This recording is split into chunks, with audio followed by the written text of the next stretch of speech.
Hey everyone, and welcome. Today we're going to dig into something that takes up, well, most of our lives, our work. And we're going to totally flip the script on how we see it to uncover a divine meaning that might just change how you feel when that alarm goes off tomorrow morning. You know that feeling, right? That little pit in your stomach on a Sunday night? For so many of us, there's this huge gap between the faith we might feel on a Sunday and the reality of our lives from Monday through Saturday.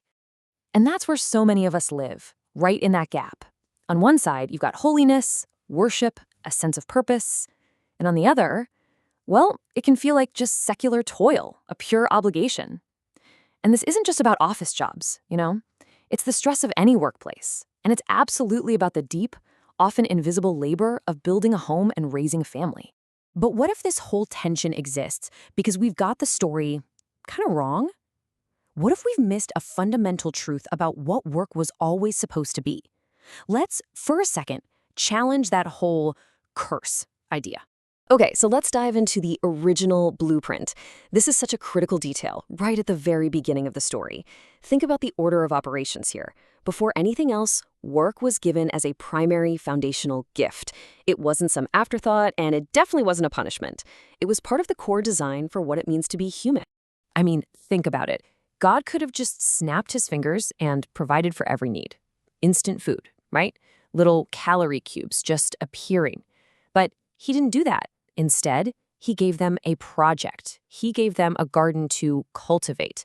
And that tells us everything. Work, in its purest form, was never about just surviving. It was a gift of partnership. And listen, we're not just talking about pulling a few weeds here. This was the blueprint for an entire civilization. It involved logistics, design, construction, resource management, city planning, all of it done in this joyful, creative partnership with God. This was the work of building a world. And here's the kicker. Our model for work comes from the very character of God himself. Work isn't just a human thing, it's a divine thing. It's woven right into the fabric of who our Creator is. And just look at the scale of his project. I mean, try to wrap your head around that number. We're talking about a long-term project spanning billions of years. From the Big Bang to the mind-boggling design of a single cell, God is the ultimate project manager, working with incredible creativity and wisdom over these vast stretches of time. And this is the invitation that changes everything. This means your daily tasks, whether you're writing code, fixing a car, teaching a class, or raising a child, every bit of it is an opportunity to participate in this grand, ongoing creative work. You are a co-creator. Okay, so if that's the divine model, let's look at the ultimate human example. Jesus' life gives this incredible dignity to what we might call secular work. His life wasn't just those 3 years of public ministry, it was a whole life of work, starting as a student, just learning and growing. Just let that number sink in for a second. 18 years. For nearly 2 decades, Jesus worked a trade. This wasn't some short-term gig to make a few bucks. It wasn't a hobby, it was his career.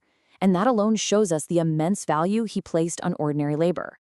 You see, the word used for his trade was tekton. It means a craftsman, a builder, someone who worked not just with wood, but also with stone. He probably took over the family business from Joseph. He ran a small business. He wasn't just working with materials, he was working with people, with all their demands and quirks. Think about your own work life. Ever had to negotiate a contract? Deal with a client who changes their mind halfway through a project? Chase down a payment? Jesus gets it. He understands the nitty-gritty frustrations of our world because he lived it. Okay, but wait, I know what you're probably thinking. This all sounds great, but what about the fall? Didn't that just ruin everything? The Bible's clear that work became hard, thorns and thistles, right? So did that just erase the original design?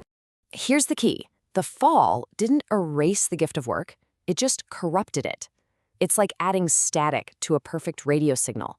The music is still there, but now there's frustration and pain mixed in. But the fundamental honor of being a co-creator, of using our talents for a purpose, that's still there. The goodness of work is more resilient than the curse. So where is this all heading?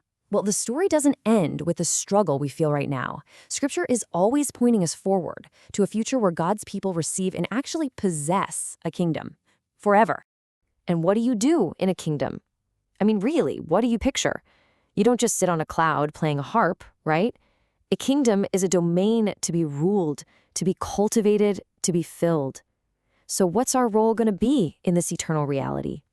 And this is where it all comes full circle. It's beautiful, really.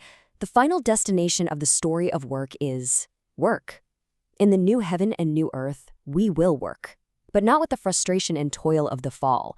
We'll work with the restored joy, the creativity, and the worshipful purpose of Eden. It's the ultimate restoration project.